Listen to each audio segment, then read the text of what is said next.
Hello, this is Volunteer Voice from Connect to Soul with Soul Wisdom. And today I want to talk about power. I want to talk about how much of our power we give away on a daily basis. And when I talk about power and giving away power, people talk about it all the time, but I want to just address firstly, what do we mean by power and what do we mean by giving it away? So power, when we use the word, it's not power over anything. It is power for me is an inner strength. It's an inner sense of being in a state of well-being, and all is well with the world. That gives me incredible confidence and strength and inner peace, and that to me, that is very powerful. So what do we talk about power away? What does it mean giving our power away? Well, when we are empowered, so when we hold our power within ourselves, it feels great. We feel great. We feel confident. We feel at one with ourselves. We feel at one with the world. And things usually go pretty smoothly. But when we give our power away, instantly we don't feel the same. So it's a feeling. So when I'm talking about it today, I really want you to understand that I'm looking for a feeling. When we resolve this issue of giving our power away, the only way to be able to do that is to constantly observe oneself and see when we feel less in vibrational frequency, when we feel constricted, when we feel diminished. That is when we have given our power away to something other than ourselves. Or we can give our power away that way also, depending on how we treat ourselves, but we'll get to that. So what are the most common ways that we give our power away unconsciously? Because if you were conscious, you wouldn't do it at all, would you? Because you just know and you go, well, I'm not going there. But we do this all unconsciously through habits and conditioning. So what do you think is the most common thing that you give your power away to? Most people think it's to relationships. Well, I beg to differ. I think that what we give our power away to most is fear. You think about it. We have this fear that is constantly being pumped into us. We've got to be afraid of people stealing from us. We have to be afraid of catching a cold. We have to be afraid of not having enough money. We have to be afraid of not passing our exams. We're constantly forced to address. There is something to be afraid of. So fear is the number one thing that we give our power away to. Every time that we lock our doors, now I'm not telling you not to, by the way, I'm just telling you why we do it and how conditioned we have become. But every time we lock our door, it is as an unconscious fear of a stranger coming into our home and disturbing us, either to steal us or to kill us, or it depends on how great your fear is and how big your stories about it go, right? So even that is fear-based, and therefore you're giving your power away to something unknown. So it's always a fear of the unknown, the what ifs. What if somebody comes in the middle of the night? What if? It's an unknown fear, and it's very unlikely to occur. Yes, it occurs sometimes, but there are real fears and there are imagined fears, and the power we give away are to imagined fears 99% of the time. Now, I have lived in situations where fear was absolutely necessary and unavoidable because life was in danger. When your life's in danger in the moment, and it literally is, not it might be or what if, then yes, fear becomes actually a great messenger, but also it gives you an adrenaline that allows you to then, take fight or flight. So take flight or fight, I think is how that goes. So fear has incredible power over us. For the slightest little thing, I really want you to pay attention to. What, let's talk about some really crazy fears. Let's say that you have an event. Right? Well, we're all coming towards Christmas. How many fears have you got around Christmas? Or around the festive season, whatever you might call it. It might be Hanukkah, it might be whatever, festive belief that you have, that you celebrate to bring family together. It doesn't really matter what it is. But what are your fears around it? In the last video I mentioned the woman that wanted Christmas to be over with because she didn't like what she was doing. Well, what was she afraid of? She was afraid of not buying enough, not having enough money, whatever it was she was afraid of. It was the underlying motivation, and therefore she was powerless to it, and it made her exhausted. So what is it about this festive season, for instance, what would make you fearful? Have I forgotten somebody? Have I forgotten somebody? So what if you have? Give them a hug and say, oh, I'll make it up. We get so caught up in these things. Make a list. I live by my list. I cross them off. I'm like Father Christmas, I make a list and then I cross them off as I go. And that is, I don't do the good or bad, I just have a list and I cross them off. Are you afraid that you won't have enough food? Are you afraid that you can't cope with all the chaos that goes on around that we don't have to have? Have a look at, are there any fears that are stopping you from enjoying this time of the year? We're coming to the end of a year where we need to celebrate having what we have achieved, and we need to celebrate that, hey, we've made it, and celebrate life itself.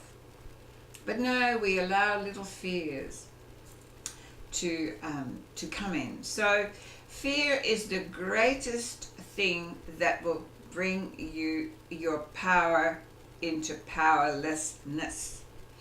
Every time you turn on the television to watch the news, there is only one focus of news, and that is to be making you afraid. I don't think they realize that's what they're doing, but all the news is bad, which means that, oh, what if it happens to me? Oh, what if it happens to my friends? Oh, what fear. The moment that you get hooked into any of the media stories, the minute you have an opinion about it, it has your power.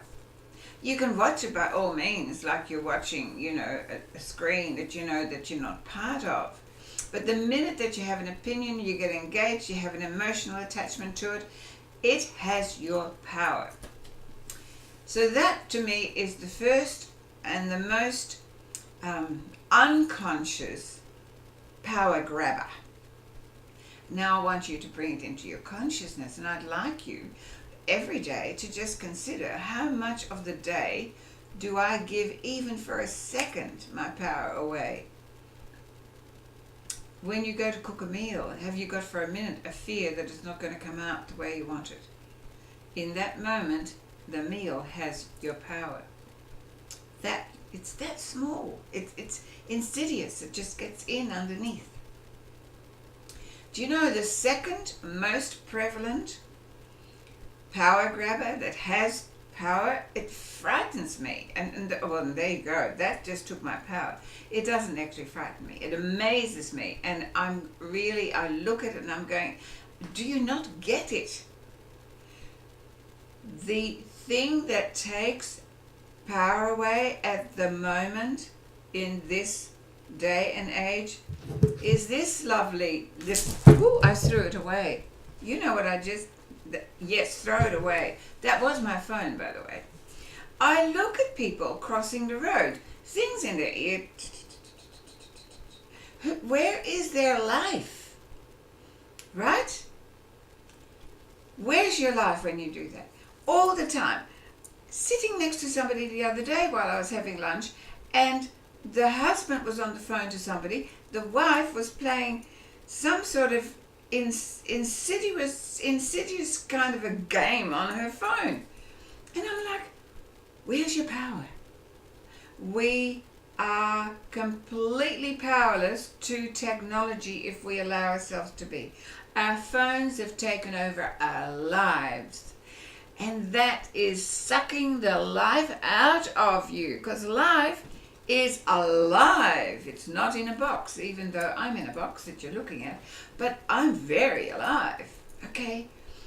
So just how much of your time are you spending on a device? Unconsciously, not presently with you. You're giving your power away to it.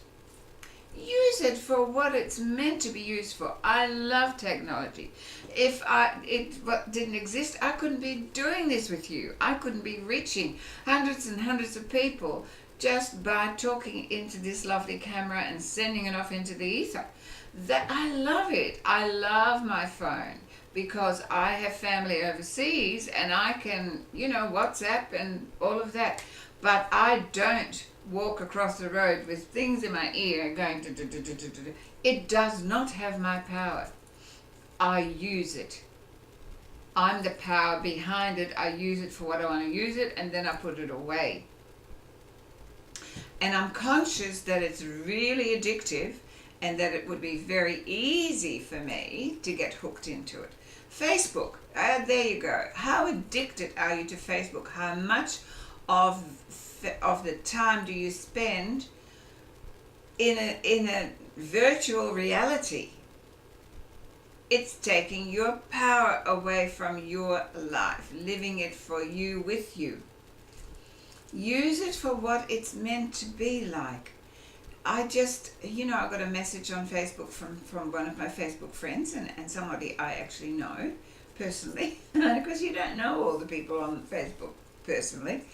And she asked people to stop sending these messages, these bulk messages of frivolous, ridiculous things, whatever they may be, games, or they may be, I don't know what, but I don't look at them. I just delete them instantly because I only use Messenger to communicate directly to a particular person that I want to have a conversation with. And if not, I don't use it. It's not, again, it has your power. People say, oh, you can use it for that. Oh, can I? Oh, let's do it. Have you thought about it? Have you thought about the impact? Have you thought about how much of your time it's taking? Time you could be spending living, instead of So, electronics, all the digital age, it's taking your power away. Now, what about the relationships? Do you allow your fear of being approved of, your fear of being liked, your fear of belonging, does that take away your power? And then I think before we even get to the relationship with others, I would like to address the relationship with you. What is your self-dialogue like? Are you disempowering yourself by, deprecating thoughts, self-destroying messages? Are you constantly judging yourself? Are you constantly feeling not good enough? I believe one of the greatest disempowering systems, all the systems are disempowering that we live by, but I think education has a great deal to answer for. Because how often, it's a not feeling good enough educational system. As long as the education system goes by ticks and crosses and numbers and having to have a certain amount of passes and failures before you can do what you want to do, as long as you're being judged at all, either by you or by somebody else, that is taking your power away. It's making you feel less than, and anything that makes you feel less than takes your power away. You know, she got a smelly sticker and I didn't, therefore she must be better than I am. Instantly, power has gone over there. That person got a higher mark than me. That makes that person better and me less. No, it doesn't. Educationist really doesn't have a clue about working out who is what. They just put into you what the governments of the world want to put into you. Has nothing to do with who you are inside, with your own inner talents and strength. It has nothing to do with the purpose of your soul. It has to do with following a curriculum that's designed by other people, and if it doesn't suit your purpose, if your soul doesn't resonate with it and you don't somehow find it, and you find enough inside of you to live up to their expectations, that doesn't mean a thing. It just means that you're on a different path and you will find it. In fact, you're probably on a much greater path. So education is not, look, I love education. I love learning. I learn every day, but I learn what I choose. So for those of you who have children who are in school, get them through it. But please tell them that life begins after school. It's when they learn to use what they've learned and expand on it, and to let go of the things that they've learned that does no longer serve them. It's that simple. It's a time of assessment, a time of going within and finding your talents and your strengths and to fly. Life is not about being told what you have to learn and what you have to do. Life is about exploring and finding yourself and expanding on that. So lots of things are constantly taking our power away. Our self-dialogue is very much here an enemy often. But the self-dialogue is only because you have certain beliefs about yourself that don't measure up to your expectations, and that takes your power away. So yes, that's another one, isn't it? This self-esteem that we constantly look for, this need to be like somebody else. We're never going to be like anybody else because we're unique. So therefore, embrace that and be the most wonderful uniqueness that you can be. And stand out in a crowd for the right reasons, because you're always at peace. You don't allow the outside world to influence you into making you less than what you are or what you choose to be. So what else takes our power away? Beliefs take our power away. It's so fascinating to me when people really think that beliefs are a fact, that they're truth. Beliefs are not truth. Beliefs are a thought that you have embraced that at the time seemed to be serviceable, right? There are certain beliefs that are absolutely of service to you that I think you need to have, like, okay, that's up and that's down. The beliefs in the sky is blue, the grass is green, that's only because that is a collective consciousness that we all have agreed to so that we can communicate with each other. But, if you're colorblind, the grass probably isn't green for you. Does it make it wrong? No, it just makes it different. I love it. I was standing somewhere the other day and there was a family in front of me, and I was in the lift, and they were talking about colour, and he said, I don't have a clue what colour. Oh yes, they were looking for their parking level, and he said, I think we're in the purple level. I think it's purple, I'm not sure. And his girlfriend said, what do you mean you're not sure? And he said, well, I have difficulties between blue and purple and green and brown because I'm colourblind. And she goes, oh my God. For me, that just means, what do you mean you're colourblind? You just see colours differently. It doesn't mean that they're right or they're wrong. You just see them differently. And to me, that's really fascinating. I often ask colourblind people, so how do you see it? Because that fascinates me. Okay, so that's just another way, right? It is our beliefs. So what do you believe that doesn't serve you? I'm constantly checking my beliefs. Does that belief still serve me? For instance, I don't believe in death. Now, I choose to not believe in death because it feels good.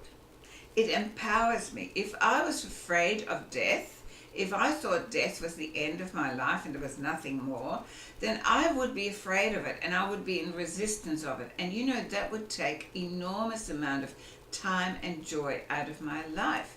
And I love my life too much to do that to myself and to life itself. It's inevitable that there is an end to this lifetime as this persona.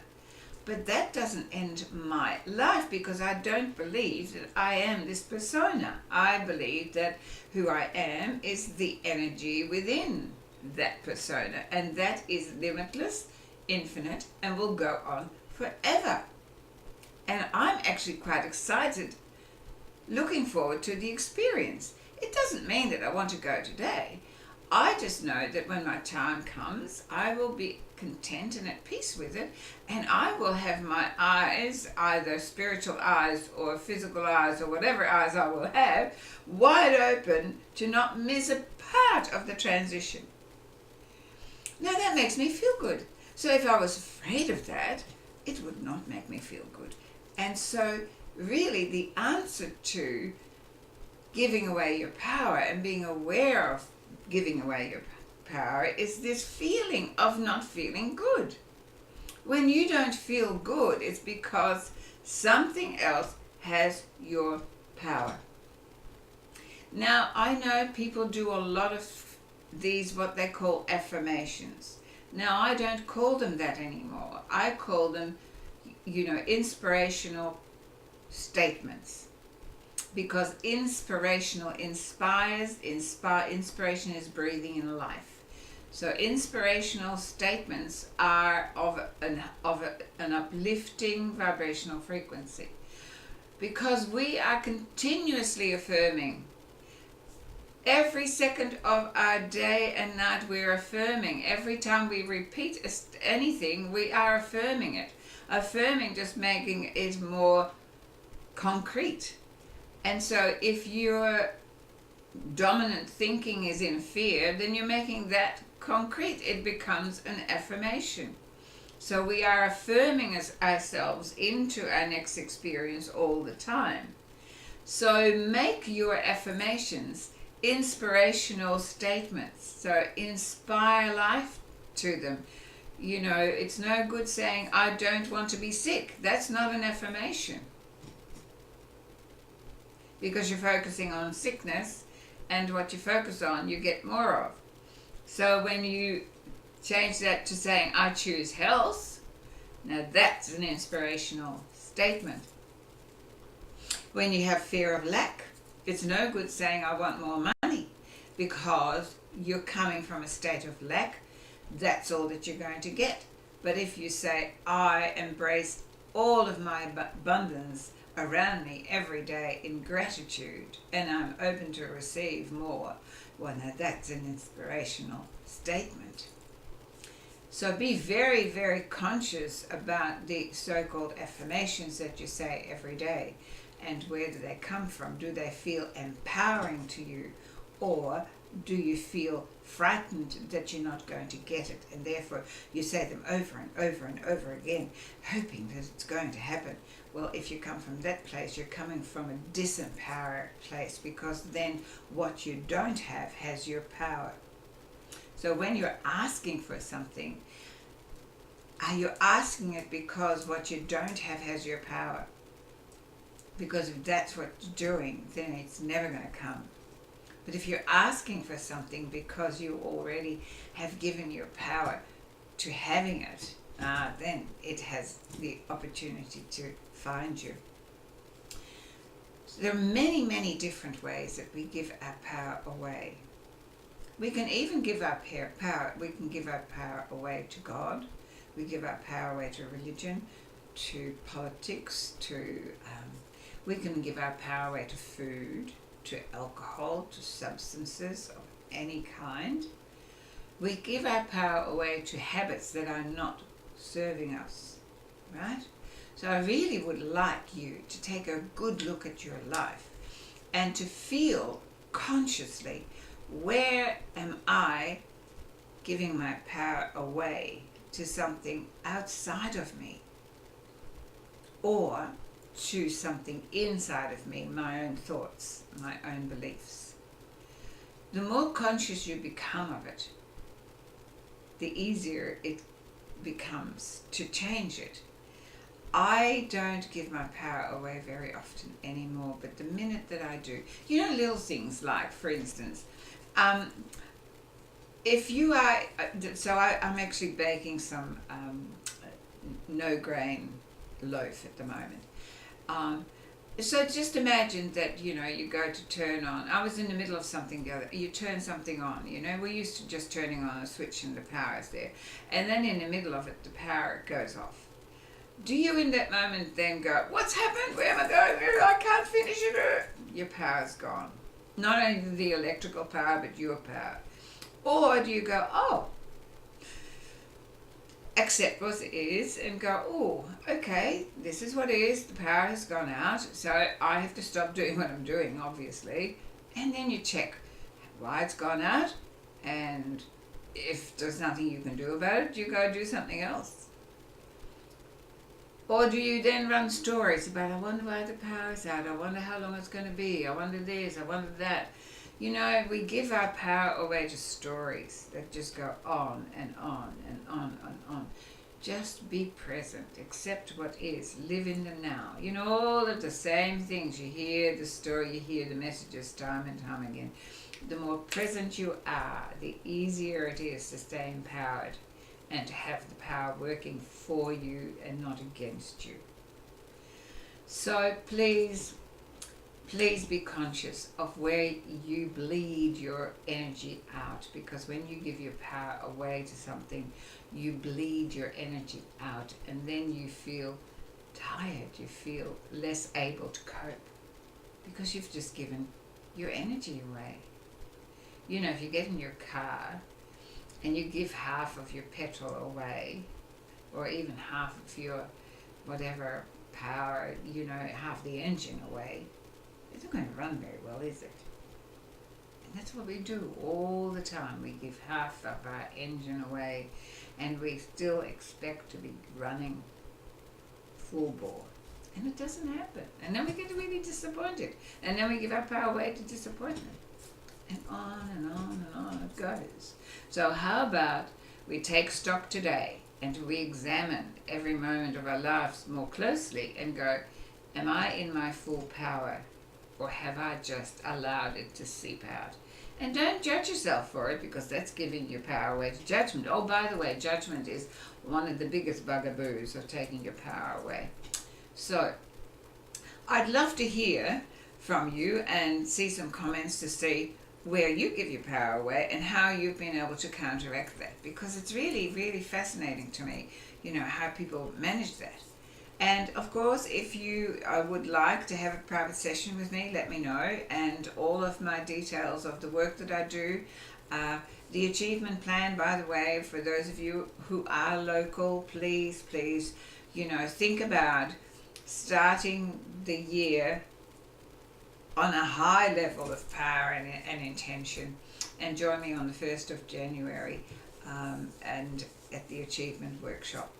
So I hope this is going to give you some inspiration to take back your power and to live a fulfilled, full life.